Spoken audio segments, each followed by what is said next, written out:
మనందరూ తెలుసు బీసీల ఆశాజ్యోతి. ఈ దేశంలో ఉన్నటువంటి కోట్లాది మంది బీసీ వచ్చి మైనార్టీలు అందరికీ కూడా మన తరపున కొట్లాడి అనేకమైనటువంటి స్కీములు పెట్టి విద్యార్థులను ఇవాళ ఇంజనీర్లుగా డాక్టర్లుగా తీర్చిదిద్ది వాళ్ళకు స్కాలర్షిప్లు పెట్టి స్కాలర్షిప్లు ఇవ్వకపోతే ఆమరణ నిరాహార దీక్ష కూడా పూనుకొని ఆమరణ నిరాహార దీక్షటువంటి మన మహానుభావుడు బీసీల ఆశాజ్యోతి మనందరినీ ఉద్దేశించి అన్న వారు మీరందరూ చెప్పడం ద్వారా కృష్ణ గారిని మాట్లాడవలసిందిగా విజ్ఞప్తి చేస్తూ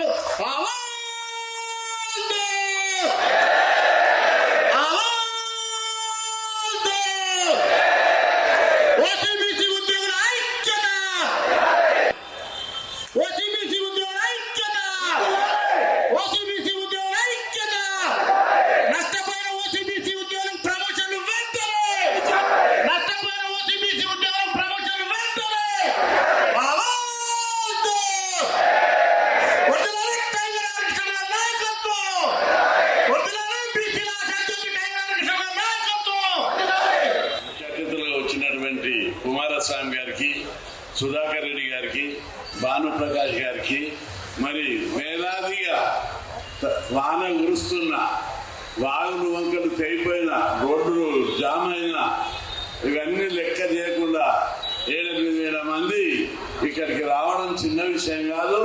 దీన్ని చూసైనా ప్రభుత్వం కళ్ళు తెరవాలి అని చెప్పి నేను విజ్ఞప్తి చేస్తున్నా. చాలా మంది సోదరులకు ఇప్పటికే విధానపరమైనటువంటి తప్పుడు విధానాలు అవలంబించడం వల్ల బీసీ ఓసీ ఉద్యోగులకు తీరని చారిత్రక అన్యాయం జరుగుతుంది. ప్రమోషన్లు రావాల్సిన వారు అక్కడనే ఉండిపోతున్నారు ఏట తరబడి. అదే సెక్రటరియట్ ఇంకా వేరే డిపార్ట్మెంట్ లోపల అక్కడ అధికారులు రిజర్వేషన్ల అమలు విధానం లోపల కరెక్ట్ నిర్వచనం ఇచ్చి అమలు చేస్తారు. ఇక్కడ 2 అంశాలు గమనించాలి. మేము పార్లమెంటులో కూడా మాట్లాడినప్పుడు కానీ సుప్రీంకోర్టు తీర్పు ఇచ్చినప్పుడు స్పష్టంగా అడగేసి అనే ఒక పదాన్ని ఉపయోగించాలి. ప్రతి స్టేజ్లో ఏడీసీలో ఏడీ కానీ డిఈ కానీ ఎస్సీ కానీ ఏఈ కానీ ఎక్కడ ప్రమోషన్ ఇచ్చి వాళ్ళని మీరు తీసుకొచ్చేటప్పుడు జనాభా ప్రకారం ప్రాతినిధ్యం లేకపోతేనే ప్రమోషన్ ఇవ్వాలి అని చెప్పారు. దాన్ని తుంగల దొక్కి ఏం చూడకుండా వీళ్ళందరూ ప్రమోషన్లు అవకతవకల పద్ధతులు అవలంబించి లోపల ఇప్పుడు ప్రజెంట్ 15 మంది ఉంటే 14 మంది 15 మందిలో ఒకే ఒక బీసీ ఉన్నాడు. ఓసీ బీసీలు ఎవరు కూడా లేదు. అది మనకు స్పష్టంగా కళ్ళకు కనిపిస్తున్నటువంటి అన్యాయం. కాబట్టి ఈ విద్యుత్ శాఖ లోపల అడవికి అన్యాయం జరుగుతుంది. దీన్ని సర్వీస్ మంత్రులే కానీ ఎవరికి కానీ డొక్కిపోయే వ్యక్తి కాదు. మరి ఎందుకు ఇంకా అన్యాయం జరుగుతుందో మేము తప్పనిసరి మాట్లాడతాం. ఆయన గొప్ప ఆఫీసర్గా విజయపరుగా మంచి ఎవరికి తలవంచని రాజకీయ ఒత్తిళ్లకు తలవంచని ఆ అధికారి ఆయన పేరు ఉంది. తప్పనిసరి న్యాయం జరుగుతుందని మేము భావిస్తున్నాం, ఆశిస్తున్నాం. న్యాయం జరగకపోతే మీరు ఈ రాష్ట్రాన్ని చీకటిమయం చేస్తారని వాళ్ళకి తెలుసు. వెలుగునిచ్చేది మీరే, చీకటి తీసేది మీరే. కాబట్టి ఆ దశకు చేరుకోకుండా మరి రోనాల్డ్ రోడ్ గారు, ముఖ్యమంత్రి రేవంత్ రెడ్డి గారు తప్పనిసరి ఆలోచిస్తారని నేను భావిస్తున్నా. మీ నాయకులను ముఖ్యమంత్రి అపాయింట్మెంట్ తీసుకొని మీ ప్రతినిధి వర్గంతో కలిసి మాట్లాడి న్యాయం అన్యాయం ఎవరి జనాభా ప్రకారం వాళ్ళకు ఉన్నత పోస్టుల్లో ఏది సిఈ ఎస్సీ డిఈ అన్ని స్థాయి లోపల ఎవరి జనాభా ప్రకారం వాళ్ళకి ప్రాతినిధ్యం. మీరు అడిగేది న్యాయం, అన్యాయం అడుగుతున్నారు. ఇక్కడ మాత్రము అడవికి న్యాయం జరుగుతుంది, అన్యాయం జరుగుతుంది విద్యుత్ శాఖ లోపల. కాబట్టి మీ ఉద్యమానికి పూర్తి మద్దతు ఇస్తున్నాం. ఎందుకంటే జనాభా ప్రకారం మీరు అడుగుతున్నారు ప్రాతినిధ్యం. కాబట్టి ఈ విషయం లోపల ఎవరికి తల వంచేది లేదు, ఎవరికి తల వంచేది. మీ నాయకులు సమర్థులైన నాయకులు ఉన్నారు. మీకు కుమారస్వామి కానీ, సుధాకర్ కానీ, ముత్యం వెంకన్న కానీ, భానుప్రకాష్ కానీ వాళ్ళ యొక్క సమర్థత ఆధారంగానే అలా నాయకత్వాన్ని విశ్వసించి మీరు ఉద్యమాన్ని నడుపుతున్నారు.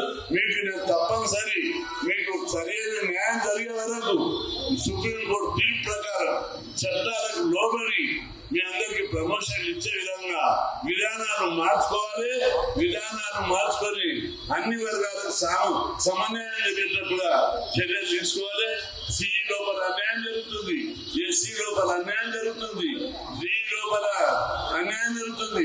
ఎవరి స్టేజ్ లోపల ప్రమోషన్ తెచ్చుకుంటూ పోతే చివరకు ఎవరు కూడా మిగలరు. ఓసీ రారు, బీసీ రారు. అట్లుండదు. ఆ విధానం తప్పని పార్లమెంట్ లో చట్టం చేసిండ్రు, సుప్రీంకోర్టు తీర్పు చెప్పింది. అయినప్పటికీ అదే విధానాన్ని గుడ్డిగా మాట్లాడేస్తారు. ఎక్కడైనా అన్యాయం జరిగితే ఎటువంటి బలహీనుడు కూడా పైకి లేచి ఎదురు తిరుగుతాడు. మనం సమాజంలోని చరిత్ర అంతా చూస్తే అన్యాయం జరిగిన ప్రతి చోట బలహీనుడు కూడా ఉగ్రనరసింహులు అయిపోయారు. కాబట్టి మీరందరూ ఉద్యోగస్తులు, మీరందరూ ధైర్యంగా ఉండండి. మీ సమర్థవంతమైనటువంటి నాయకత్వంతో న్యాయం జరిగే విధంగా మేమందరికీ ఇంకొకటి కూడా నేను ప్రపోజ్ చేస్తున్నా. ఇప్పుడు రొటీన్ ప్రమోషన్లే కాకుండా 5 ఏళ్ళు 10 ఏళ్ళు అయిన కూడా ఆటోమేటిక్ ప్రమోషన్ ఇచ్చే విధానాన్ని కూడా ప్రవేశపెట్టాలి. ఆర్టిజన్ అందరినీ పర్మనెంట్ చేసిందని అనుకుంటున్నా.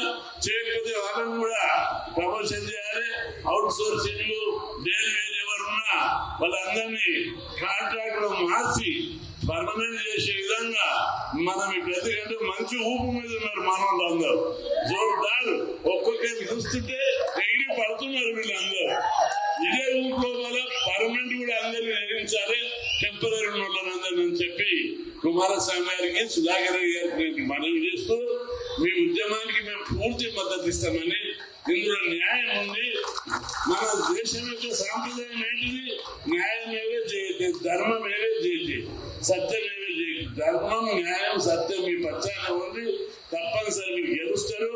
అధికారులు కూడా ఐఏఎస్ ఆఫీసర్లు కాబట్టి రాజకీయ ఒత్తిళ్లకు వేదానికి కూడా లొంగనివాదు వాళ్ళందరికీ మంచి చరిత్ర ఉంది. మెయిన్గా రొనాల్డ్ రోజ్ గారికి మంచి పేరుంది. మరి ఈ టెంపరీ ప్రమోషన్, అడాక్ ప్రమోషన్ ఏదైతుందో అడాక్ ప్రమోషన్ పేరు మీద ఏళ్ల తరబడి కొనసాగిస్తారు వాళ్ళు. అందుకే అడాక్ ప్రమోషన్ వద్దు, పర్మనెంట్ ప్రమోషన్ కావాలి మాకు. అందుకే వెంటనే దీన్ని రద్దు చేసి చర్యలు తీసుకోకపోతే తదుపరి కార్యాచరణ మనోళ్ళు చెప్తున్నారు. పెద్ద ఎత్తున ఉద్యమం ఇంకా కలుగుతారు.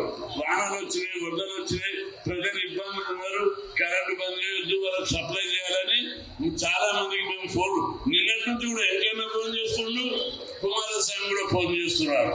మీరు ఇప్పుడే ఎక్కువ మంది రాకుండా తర్వాత ప్రోగ్రాం పెడతాం, అప్పుడు రండి, అప్పుడు చూస్తున్నాము. ఇప్పుడు వానలు పడ్డాయి, ప్రజలు ఇబ్బందులు అవుతారు. సగం మంది వచ్చారు. ఇంకా పూర్తి స్థాయిలో వస్తే హైదరాబాద్ సరిపోదు మీకు. కాబట్టి ఆ దశకు ఉద్యమం చేరుకుంటే ప్రభుత్వం ఇబ్బందులు పడుతుంది. ముఖ్యమంత్రి కూడా చాలా గట్టిగా చెప్తాం. ముఖ్యమంత్రి న్యాయం అన్యాయం సరిగ్గా చూస్తారు కాబట్టి న్యాయం చేస్తారని నేను ఆశిస్తున్నా. చేసేటట్టు ప్రభుత్వం చేసేటట్టుగా మేము ఒత్తిడి తీసుకొస్తామని చెప్పి మనం చేస్తూ మీకు తొందరగా ప్రమోషన్లు రావాలని, మంచిగా సాధన పెద్ద ఎత్తున పెరగాలని కూడా ఆశిస్తూ సెలవు తీసుకుంటాం. మిత్రులారా, మీ అందరికీ కొంతమందికి తెలియనటువంటి విషయం ఏంటంటే ఆర్టిజన్ కార్మికులకు సంబంధించి ఆ రెగ్యులరైజేషన్ సంబంధించి అన్నగారు అసెంబ్లీలో ఉన్నప్పుడు ఆ రోజు అసెంబ్లీ జరుగుతుంటే దానికి సంబంధించినటువంటి ఆ విషయాన్ని నేను పేపర్ మీద రాసిచ్చి అన్నగారు డెఫినెట్ గా ఆర్టిజన్ మాట్లాడించిన తర్వాత ఇమ్మీడియట్ గా మరి ముఖ్యమంత్రి గారు స్పందించి కృష్ణయ్య గారు చెప్పినట్టు ఆర్టిజన్ చెప్పుకుంటున్నారు మేము పర్మనెంట్ చేయించామని. కానీ ఇదే నల్ల షర్ట్ వేసుకొని మరి అందరూ కూడా ధర్నాలు చేస్తుంటే, సర్కిల్ ఆఫీసుల మీద ధర్నాలు చేస్తుంటే, ఆర్టిజన్ కార్మికులు ధర్నాలు చేస్తుంటే వాళ్ళని లోపల రాని కూడా గేట్ బయట ధర్నాలు చేస్తే అన్నగారు వచ్చి మాట్లాడి సమస్య లేదు, ఇది వాళ్ళకు సంబంధించింది, వాళ్ళు పనిచేస్తున్నటువంటి సంస్థలు వాళ్ళెందుకు బయట కూర్చొని నిరసన తెలియజేస్తారు, వాళ్ళందరూ లోపలనే ఉంటారని చెప్పేసి మేనేజ్మెంట్ తో మాట్లాడి అందరినీ కూడా గేట్ లోపల ధర్నా చేపించి నల్ల చొక్కా వేసుకొని వాళ్ళందరితో ఆర్టిజన్లతో కూర్చున్నటువంటి చరిత్ర కూడా మీకు తెలియదు. కాబట్టి ఆర్టిజన్ కార్మికులు కూడా ఎక్కడ కూడా అన్యాయం జరగకుండా